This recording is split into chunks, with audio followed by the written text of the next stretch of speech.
Hello students, I am your zoology teacher mister Mohammad Iqbal Sufi. आज हम 12th का टॉपिक पढ़ेंगे, दैट इज़ डीएनए पैकेजिंग। ठीक है, हमने इससे पहले पढ़ा था व्हाट आर क्रोमोसोम्स, उसके बाद हमने पढ़ा what is the structure of chromosomes. ठीक है, हमने क्रोमोसोम के स्ट्रक्चर में देखा था जैसे कि वो सेंट्रोमियर, क्रोमैटिड्स, क्रोमोनिमेटा, टीलोमियर वगैरह वगैरह हमने देखा था। तो उस वक्त मैंने आपको ये भी बोला था कि क्रोमोसोम का जो फॉर्मेशन होता है, क्रोमोसोम कब बनते हैं, they are formed during cell division. ठीक है, अगर हम देखेंगे कि ये जो हमारा टॉपिक है दैट इज़ डीएनए पैकेजिंग, इसका हम और एक नाम दे सकते हैं, that is formation of A chromosome.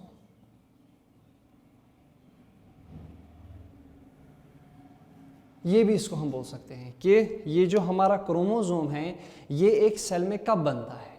ठीक है, जैसे कि आपको पता है कि ये जो क्रोमोसोम होता है, क्रोमोसोम ये हमेशा सेल में प्रेजेंट नहीं होता है।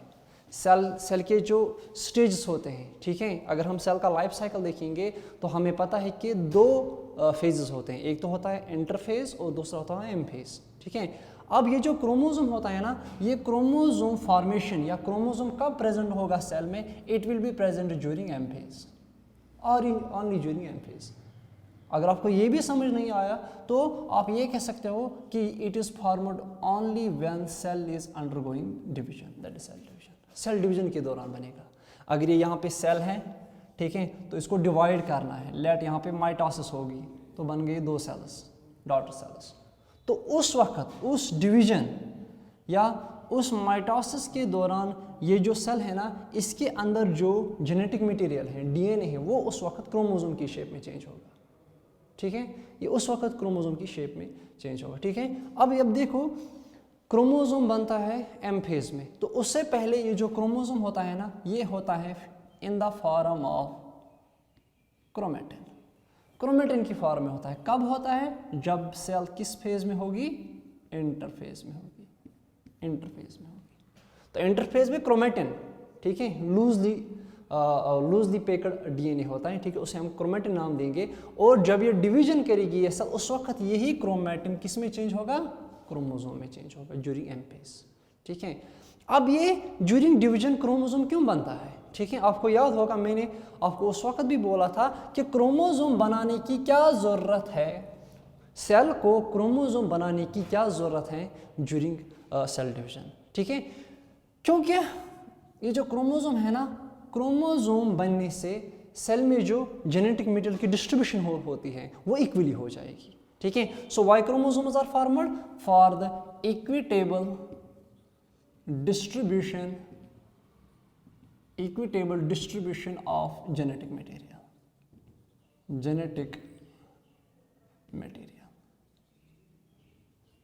जेनेटिक मटेरियल इक्वली डिस्ट्रीब्यूट होगा।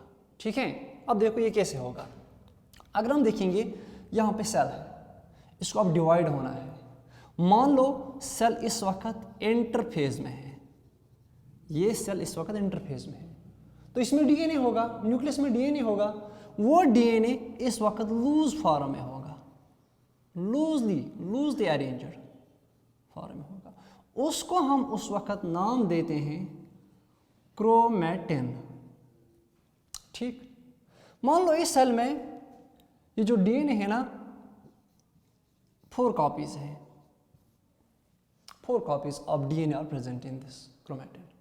ठीक, इस न्यूक्लियस में, इस क्रोमेटिन में 4 डीएनए की कॉपीज हैं।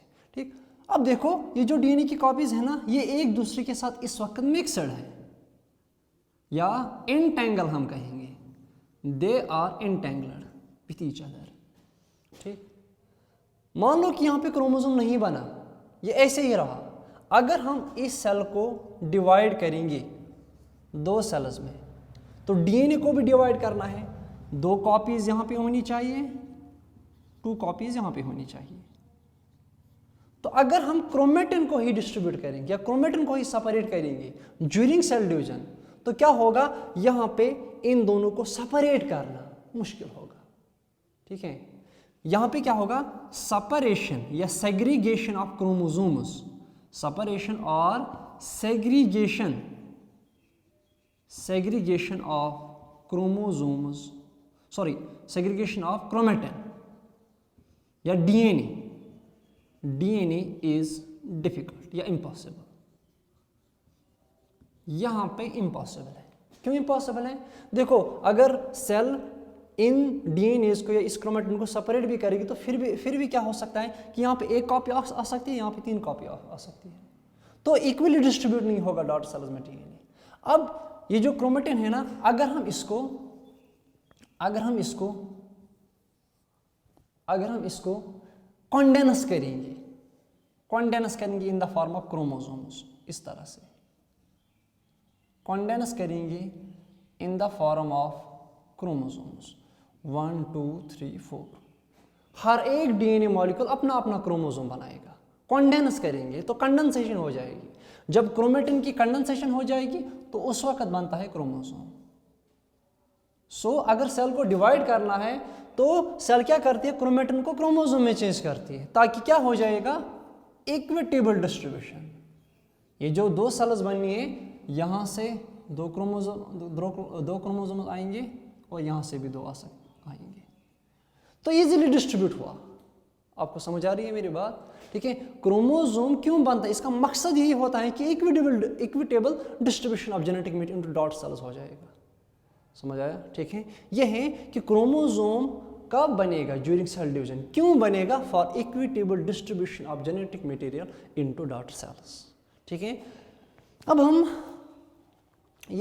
This is very simple concept है, ये आपको थोड़ा बहुत आपको ये ध्यान से पढ़ना है तो आपको खुद ही समझ आएगा कि क्रोमोसोम बनने से क्या फ़ायदा है। ठीक है। अब हम आज देखेंगे ये जो क्रोमोसोम है ना, क्रोमोसोम कैसे बनेगा, फॉर्मेशन ऑफ क्रोमोसोम या हाउ डीएनए इज पैकेज्ड। अब देखो, अगर हम अपने डीएनए की बात करेंगे तो ये जो हमारा डीएनए होता है ना, it's a very long 6 billion base pairs, 6 billion base pairs are present in our DNA. अगर हम इस डीएनए की लेंथ कैलकुलेट करेंगे, कितने बेसिस है इंटू 3.4 एंगस्ट्रॉम, जो बेसिस के दरमियान डिस्टेंस होती है, तो हमें वहां पे लेंथ आ जाती है 2.2 meters. Single DNA in the cell has a length of 2.2 meters. इतना लॉन्ग होता है, वेरी लॉन्ग डीएनए। मगर ये जो डीएनए है ना, ये किस में प्रेजेंट होता है, न्यूक्लियस में। न्यूक्लियस का जो साइज होता है ना, वो हार्डली 10 माइक्रोमीटर होता है। ये यहाँ मीटर्स में है और यहाँ पे माइक्रोमीटर्स में। तो ये इतना बड़ा डीएनए हमारी सेल में कैसे पैक होता है, ठीक है, उसे हम कहेंगे फॉर्मेशन ऑफ क्रोमोसोम और डीएनए पैकेजिंग। ठीक है, इसको हम कहेंगे डीएनए पैकेजिंग। कि इतना बड़ा डीएनए इस छोटे से माइक्रोस्कोपिक न्यूक्लियस में कैसे एडजस्ट होगा, कैसे पैक होगा, उसे हम कहेंगे डीएनए पैकेजिंग। वही हमें पढ़ना है।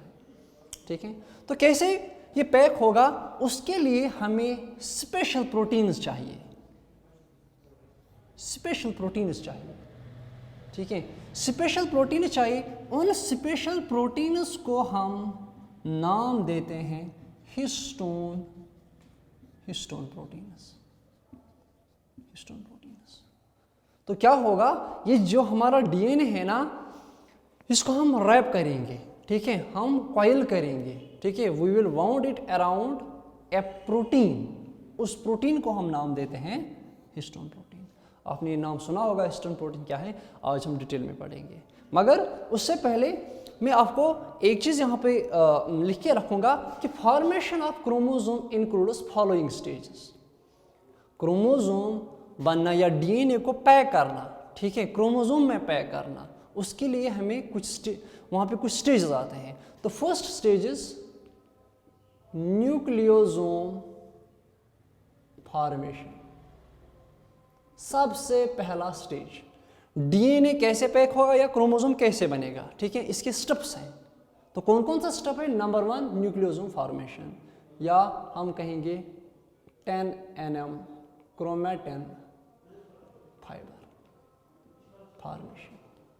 11 nm क्रोमेटिन फाइबर फॉर्मेशन।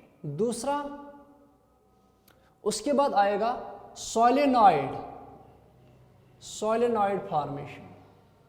यही क्रोमोसोम एक सोलेनॉइड स्ट्रक्चर बनाएगा, ठीक है। उससे हम और एक नाम देते हैं 30 nm क्रोमेटिन फाइबर, उस वक्त बनेगा। तीसरा स्टेज जो होगा, ठीक है, वो होगा सुपर सोलेनॉइड फॉर्मेशन। इसे हम और एक नाम देते हैं, दैट इज सुपर सोलेनॉइड। इसे हम और एक नाम देते हैं 300 nm फाइबर, क्रोमेटिन फाइबर, ठीक है। उसके बाद चौथा स्ट्रक्चर होगा लूप ऑन लूप फॉर्मेशन, ठीक है, या जिसे हम नाम देते हैं क्रोमोनीमेटा, लूप ऑन लूप फॉर्मेशन, क्रोमोनीमेटा, ठीक है, क्रोमोनीमेटा फॉर्मेशन। इसे हम और एक नाम देते हैं 700 nanometer fiber, chromatin fiber. Last में आएगा दैट इज क्रोमेटिड्स, क्रोमेटिड्स और chromosome,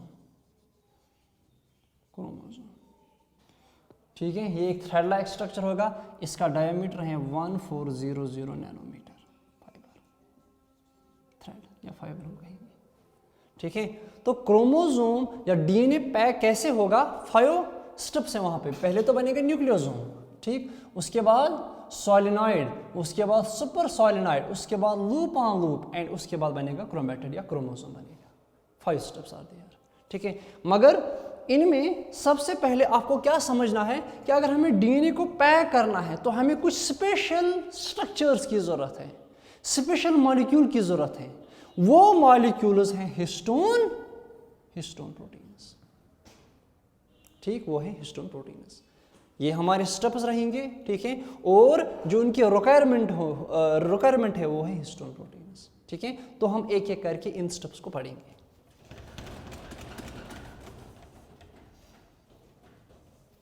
number 1, nucleosome formation, nucleosome formation, nucleosome formation. Nucleosome कैसे बनेगा, ठीक है। आपको पता है कि जो हमारा डीएनए है ना, इट इज वेरी लॉन्ग, ठीक। अब इसको पैक करने के लिए हमें कुछ प्रोटीन्स चाहिए, उन प्रोटीन्स को हम नाम देते हैं हिस्टोन प्रोटीन्स। मान लो ये यहां पे हमारा डीएनए है, डबल स्ट्रैंडेड डीएनए है, ठीक। तो हम इस लॉन्ग जो ये मतलब 2.2 मीटर्स डीएनए, हम इसको रैप करेंगे अराउंड प्रोटीन्स। ये यहां पे प्रोटीन है,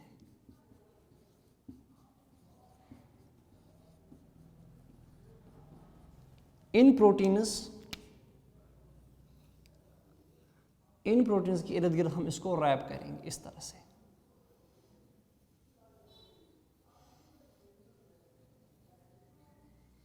रैप करेंगे। ये क्या है हमारा डबल स्ट्रैंडेड डीएनए, किसके इर्द गिर्द हमने इसको रैप किया, ठीक है।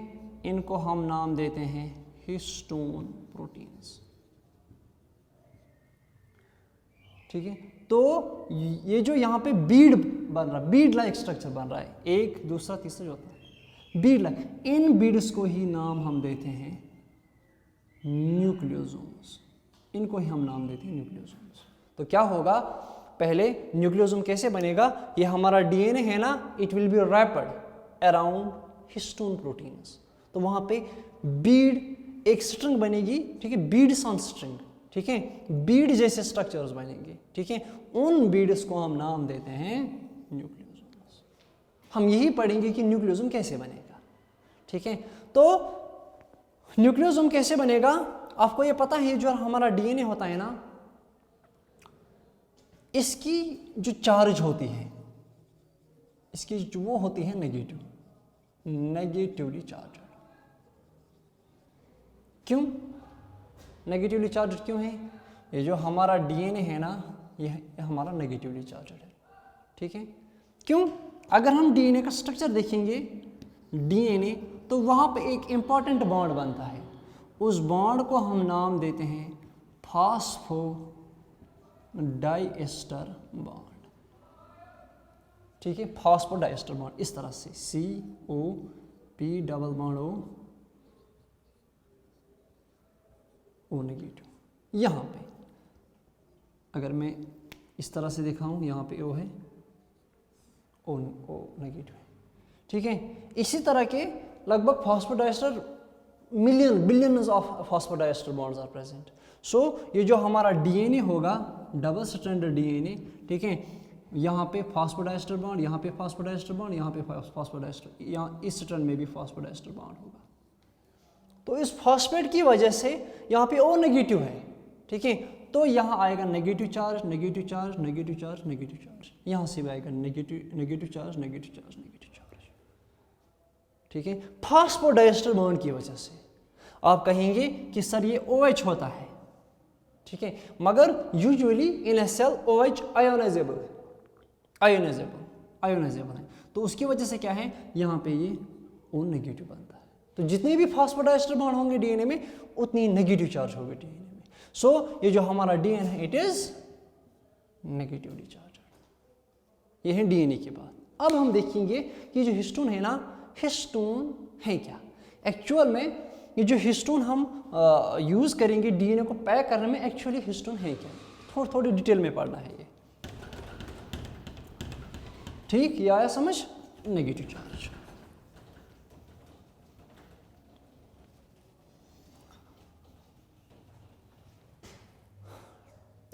Histone. What are histones? Histones are positively charged proteins. ये आप नोट करेंगे ये definition. They are positively charged proteins rich in basic amino acids like lysine and arginine, and is used in packaging of DNA। यह है complete definition histones की। Histones क्या है? They are positively charged proteins, ठीक है, rich in basic amino acid like lysine और arginine. ये कभी एंट्रेंस में भी पूछते हैं कि डीएनए की चार्ज क्या है, नेगेटिव चार्ज है, किसकी वजह से? फॉस्फोडाइएस्टर बॉन्ड की वजह से। उसके बाद हिस्टोन्स क्या है? They are positively charged proteins, ठीक है। क्यों पॉजिटिवली चार्ज? इनमें कौन से अमाइनो एसिड्स होते हैं? बेसिक अमाइनो एसिड्स होते हैं। कौन कौन सा? Lysine and arginine. अब ये जो प्रोटीन है ना, हिस्टोन प्रोटीन, इसको हम यूज करते हैं in the packaging of DNA, ठीक है। अब यहाँ पे ये जो इंपॉर्टेंट पॉइंट है वो है बेसिक अमाइनो एसिड्स। आपको पता है अगर ये प्रोटीन या पॉलीपेप्टाइड चेन है, ठीक, ये पॉलीपेप्टाइड चेन है, यहाँ से NH2 अमाइनो टर्मिनल और यहाँ से आएगा carboxy terminal. Let this is amino acid 1, amino acid 2 dash dash dash, amino acid 10, amino acid 100। Polypeptide है 100 अमाइनो एसिड्स की, ठीक है। तो chain of polypeptide, chain of amino acids called polypeptide, ठीक है, या प्रोटीन हम कहेंगे। तो ये जो प्रोटीन है ना, इसमें अमाइनो एसिड्स होते हैं। Amino acids on the base of charge 3 तरह के होते हैं, नॉन पोलर, ठीक है, या न्यूट्रल जिनमें कोई चार्ज नहीं होता है, एसिडिक और बेसिक, ठीक है। एसिडिक अगर हम देखेंगे, देखो न्यूट्रल अमाइनो एसिड है क्या? न्यूट्रल अमाइनो एसिड, ये आपको पता होगा मगर फिर भी ये रिपीट यहाँ पे जरूरी करना है, ठीक है। अमाइनो एसिड है यहाँ पे,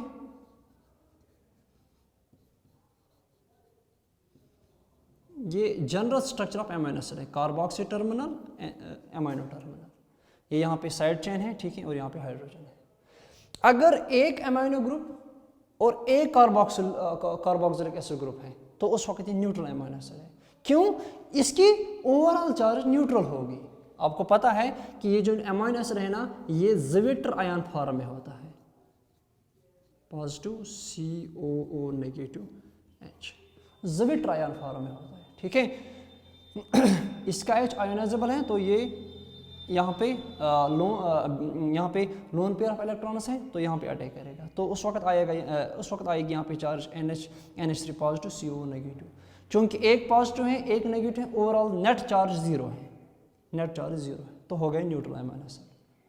अब देखो एसिडिक अमीनो एसिड, ठीक है, RCOO, ठीक है। अब यहाँ पे साइड चेन है तो साइड चेन पे COOH और ए ग्रुप है। ये साइड चेन में जस्ट सिंप्लीफाइड स्ट्रक्चर, वरना इसका इस तरह का स्ट्रक्चर नहीं है, मगर समझाने के लिए, ठीक है। अब देखो यहाँ पे कोई अमीनो एसिड है तो वहाँ पे एडिशनल कार्बोक्सिलिक ग्रुप है, एडिशनल कार्बोक्सिलिक ग्रुप, तो ये होगा acidic amino acid. Overall charge क्या होगी, पॉजिटिव नेगेटिव कैंसल, तो यहाँ पे आ गई नेगेटिव चार्ज। जो नेट चार्ज आएगी यहाँ पे नेट चार्ज है नेगेटिव, तो हम एसिडिक अमीनो एसिड्स को नेगेटिवली चार्जड अमीनो एसिड्स भी कहते हैं। अब देखो, ठीक है, जिसमें ग्लूटामिक एसिड आएगा, ग्लूटामीन आएगा, ठीक है, एसिडिक अमीनो एसिड में, ठीक है। अब देखो और एक अमीनो एसिड टाइप, यहाँ पे अमीनो एसिड है, ठीक। अब इस वक्त अमीनो ग्रुप, इसमें जो एडिशनल ग्रुप है ना वो अमीनो ग्रुप है, तो ओवरऑल चार्ज क्या आएगी, पॉजिटिव नेगेटिव कैंसल, तो ओवरऑल चार्ज नेट चार्ज जो होगी ना इस अमीनो एसिड की वो होगी पॉजिटिव चार्ज, ठीक है। देखो बेसिक ग्रुप एडिशनल है, ठीक है, ऐड है, ठीक है, तो हम इसको नाम देंगे बेसिक अमीनो एसिड, ठीक है, मगर ओवरऑल चार्ज आती है पॉजिटिव, ठीक है, आती है ना पॉजिटिव, ठीक। तो इन बेसिक अमीनो एसिड्स को हम और एक नाम देंगे पॉजिटिवली चार्जड अमीनो एसिड्स, इनमें पॉजिटिव चार्ज होता है। यह है अमीनो एसिड्स का रिपीट, ठीक है। न्यूट्रल, एसिडिक, बेसिक, इसमें कोई चार्ज नहीं है, इसमें नेगेटिव चार्ज है, इसमें पॉजिटिव चार्ज है। अब अपने टॉपिक को वापस जाएंगे। मान लो कि ये हमारा हिस्टोन प्रोटीन है, इसमें अमीनो एसिड्स होंगे तो यही होंगे, चाहे ये तो शायद हम कहेंगे कि कुछ होंगे न्यूट्रल, एसिडिक और बेसिक, ठीक है। अगर इसमें 100 अमीनो एसिड्स हैं तो हम मान लेंगे 25 न्यूट्रल हैं जिनकी चार्ज 0 है, ठीक है। 25 इसमें एसिडिक है जिनकी चार्ज पॉजिटिव है, ठीक है, और रह गए 50 वो बेसिक है, it is rich in basic amino acids, तो ओवरऑल चार्ज यहां पे है पॉजिटिव। अब चूंकि बेसिक अमीनो एसिड ज्यादा है, अगर ये हमारा हिस्टोन प्रोटीन है तो यहां पे बेसिक प्रोटीन ज्यादा है, ठीक है, तो ओवरऑल चार्ज क्या आएगी, यहां पे आएगी ओवरऑल चार्ज पॉजिटिव, यहां पे भी पॉजिटिव, यहां पे भी पॉजिटिव, यहां पे भी पॉजिटिव, ओवरऑल चार्ज आएगी पॉजिटिव। जब ये प्रोटीन फोल्ड होगा, मान लो ये प्रोटीन इस तरह से फोल्ड हुआ, तो जो इसका सरफेस होगा ना वहां पे कौन सी चार्ज आएगी, overall charge, overall charge positive आएगी।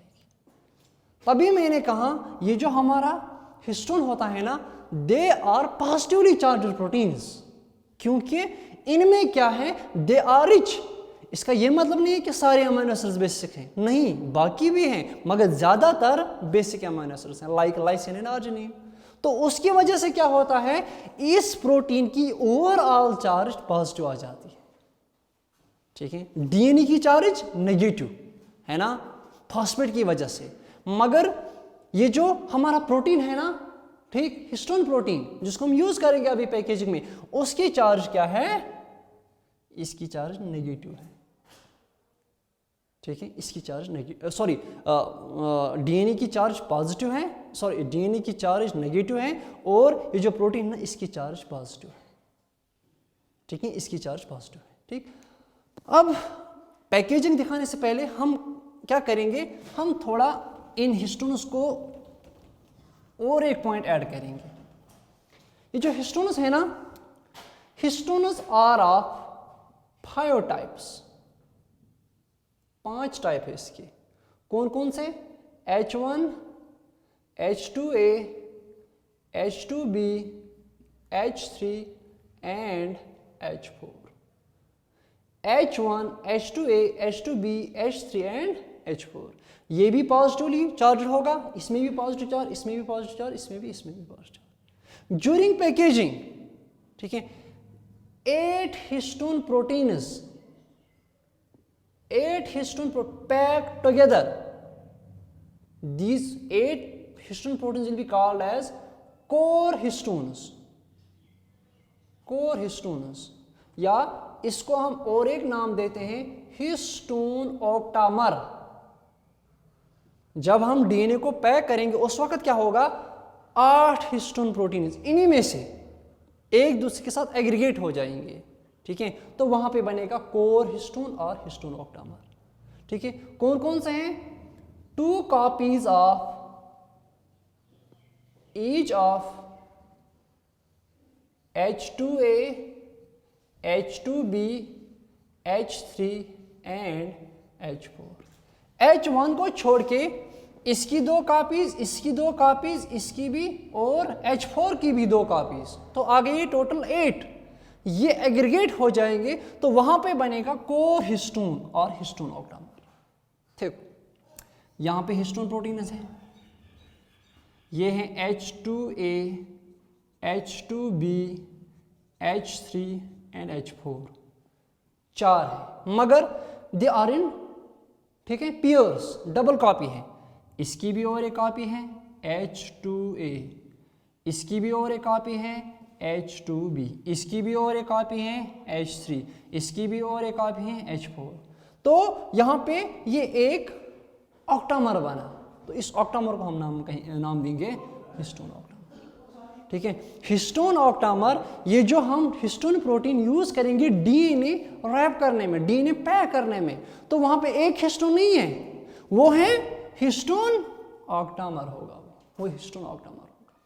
ये जो मैं अभी बना रहा था कि मान लो कि ये हमारा डीएनए है, तो यहाँ पे हिस्टोन प्रोटीन है, तो मैं यहाँ पे डीएनए रैप कर रहा था, ठीक। तो ये मैंने कहा हिस्टोन प्रोटीन है, एक्चुअली ये क्या है, histone octamer, histone octamer, histone octamer. इसी ऑक्टामर के इर्द गिर्द डीएनए रैप होता है, ठीक है। आया आपको समझ आप, ठीक है। What are histones, positively charge amino acid है क्योंकि basic amino acid, positively charge protein है क्योंकि basic amino acid like lysine arginine इसमें ज़्यादा है, तो ओवरऑल चार्ज आएगी पॉजिटिव। अब ये जो हिस्टोन है ना, दे आर 5 टाइप्स, ठीक है। डीएनए को हम जब पैक करेंगे तो उस वक्त क्या होगा, कोर हिस्टोन बनेगा, हिस्टोन ऑक्टामर बनेगा, जिसमें 8 हिस्टोन प्रोटीन्स होंगे, ठीक है। 2 copies each of H2A, H2B, H3 and H4। इसी ऑक्टामर के अराउंड, ठीक है, हम डीएनए को रैप करेंगे, ठीक है, तो न्यूक्लियोसोम बनेगा, ठीक है। अब थोड़ा और आगे बढ़ेंगे,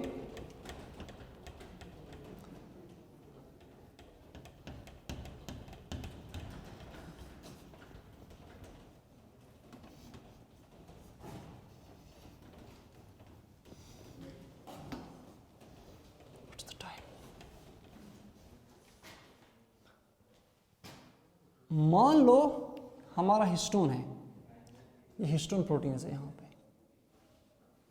ठीक। इनकी ओवरऑल चार्ज पॉजिटिव है,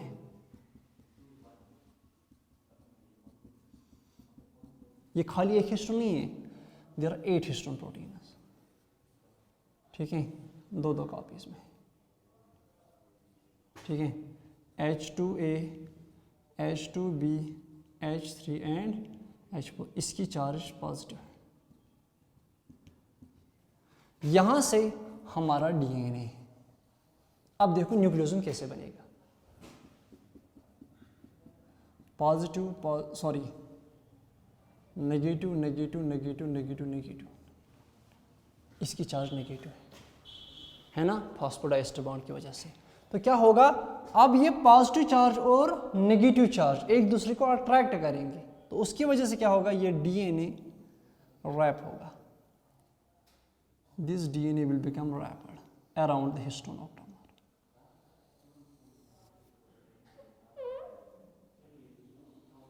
इस तरह से ये जो हमारा डीएनए है, देखो, it will wrap around the histone octamer, क्योंकि इसकी चार्ज नेगेटिव नेगेटिव नेगेटिव, तो यहां पे आयनिक बॉन्ड बनेगा। हिस्टोन और डीएनए के दरमियान आयनिक बॉन्ड है, स्ट्रॉन्गेस्ट बॉन्ड आयनिक बॉन्ड है, ठीक है, तो होगा रैप। ठीक, इसी तरह से ये डीएनए यहां से भी रैप होगा, ठीक है, negative negative negative charge negative charge, ठीक है, ये डीएनए इस तरह से रैप होगा यहां से, ठीक है। तो यहां पे histone octamer plus double stranded DNA, ठीक है, यहां पे हिस्टोन ऑक्टामर और डबल स्ट्रैंडेड डीएनए को मिला के यहां पे एक बीड लाइक स्ट्रक्चर बना। उसी बीड लाइक स्ट्रक्चर को हम नाम देते हैं न्यूक्लियोसोम। अब आया आपको समझ, जो मैंने पहले ही बनाया था कि डीएनए इस तरह से रैप होगा, अब फिर हमने एक्सप्लेन किया कि क्यों रैप होगा, ठीक है, क्योंकि ये पॉजिटिव है, ये नेगेटिव है, तो इन बीड्स को हम नाम देते हैं न्यूक्लियोसोम। तो सबसे पहले डीएनए को अगर पैक करना है तो पहले बनता है न्यूक्लियोसोम फॉर्मेशन, न्यूक्लियोसोम फॉर्मेशन। अब देखो, न्यूक्लियोसोम आया आपको समझ, हिस्टोन ऑक्टामर प्लस डीएनए। अब देखो, ये जो डीएनए है ना, DNA makes around 1.75 turns around this octamer, ठीक है, 1.75 टर्न्स अराउंड हिस्टोन ऑक्टामर। एक न्यूक्लियोसोम में डीएनए, अगर ये न्यूक्लियोसोम है तो डीएनए कितनी टर्न्स बनाते हैं, 1.75 टर्न्स, दोनों ही है, दो से कम, ठीक है। और इस डीएनए 1.7 टर्न्स में 146 base pairs of DNA gets wrapped around histone octamer. 146 base pairs, यहाँ पे 1.75 टर्न्स, इसमें कितना डीएनए है, 1.6 बेस पेयर्स, ठीक है, ये भी न्यूक्लियोसोम है, ये भी न्यूक्लियोसोम है, 1.75 टर्न्स 146। अब इन दो न्यूक्लियोसोम्स को डीएनए लिंक कर रहा है, इस डीएनए को हम नाम देते हैं लिंकर डीएनए। यहां पे एक न्यूक्लियोसोम है, यहां से दूसरा न्यूक्लियोसोम है। अब देखो, यहां से डीएनए की डबल स्ट्रैंड है ना, इस तरह से डबल स्ट्रैंड जा रही है, तो इस डबल स्ट्रैंडेड डीएनए को हम कहेंगे लिंकर डीएनए, जो एक न्यूक्लियोसोम को दूसरे न्यूक्लियोसोम से लिंक करेगा। इसकी लेंथ या इसमें जो बेस पे वो है 54 बेस पेयर्स, 54 बेस पेयर्स होते हैं। ये जो हमारा डीएनए 146 अराउंड न्यूक्लियोसोम और लिंकर डीएनए में 54 बेस पेयर्स।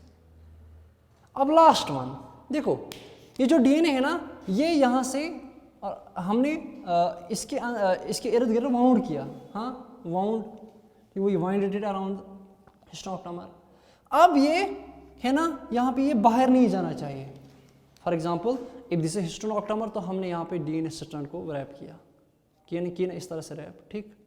जब रैप किया तो वहाँ पे और एक लिंकर डीएनए निकला, तो यहाँ से दूसरा न्यूक्लियोसोम, अब तीसरा, इसी तरह से बहुत सारे न्यूक्लियोसोम्स होते हैं। अब देखो, और एक हिस्टोन है जिसे हम नाम देते हैं H1 हिस्टोन, जो मैंने पहले ही पढ़ाया था, H1 हिस्टोन। वो क्या करता है, it acts as a knot गांड, ठीक है, it acts as a knot. कहां देखो, अगर ये यहां पे डीएनए है ना, यहां पे डीएनए है, तो यहां पे और एक हिस्टोन आएगा इस तरह से, जो इस डीएनए स्ट्रैंड और इस हिस्टोन ऑक्टामर को नॉट टाई करेगा, ठीक है, H1 हिस्टोन। तो उस हिस्टोन को हम नाम देते हैं लिंकर हिस्टोन। H1 का और एक नाम है लिंकर हिस्टोन, क्योंकि ये स्ट्रैंड यहां से उठनी नहीं चाहिए वापस, ठीक है, वहां पे एक नॉट टाई करनी है, तो टाई कौन करेगा, H1 हिस्टोन, यहां से भी होगा H1 हिस्टोन।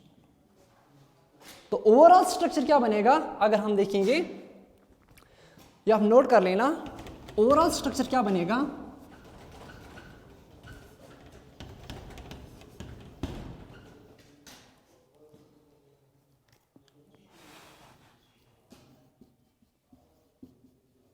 ये है हमारे हिस्टोन्स, इसके अराउंड 1.75 टर्नस डीएनए रैप होगा, ठीक है। यहाँ पे है ये हिस्टोन ऑक्टामर, ठीक है। यहाँ पे हैं डबल स्ट्रैंडेड डीएनए, तो ये बना न्यूक्लियोसोम, ठीक। अब यहाँ पे नॉट लाइक स्ट्रक्चर है जो इनको टाई करेगा, उसे हम नाम देते हैं H1 हिस्टोन। ये हो गई न्यूक्लियोसोम फॉर्मेशन। इस बीड का डायामीटर वो होता है 11 नैनोमीटर। तभी मैंने आपको पहले ही कहा था कि इसको हम 11 नैनोमीटर क्रोमेटिन फाइबर भी कहते हैं। और यहाँ से क्या हुआ, यहाँ से डीएनए था और हिस्टोन प्रोटीन्स हैं। ये डीएनए है और हिस्टोन प्रोटीन्स हैं। इन दोनों को हम जब डीएनए के साथ प्रोटीन्स प्रेजेंट है तो उस वक्त हम उसी को नाम बोलते हैं क्रोमेटिन। डीएनए है, प्रोटीन्स, हिस्टोन प्रोटीन्स, तो बना क्रोमेटिन, ठीक। अगर आपको कोई भी कन्फ्यूजन है, ठीक है, तो जो वीडियो में फ़ोन नंबर दिया गया है, तो आप वहाँ से आप कॉल करके आप अपना कन्फ्यूजन दूर कर सकते हो।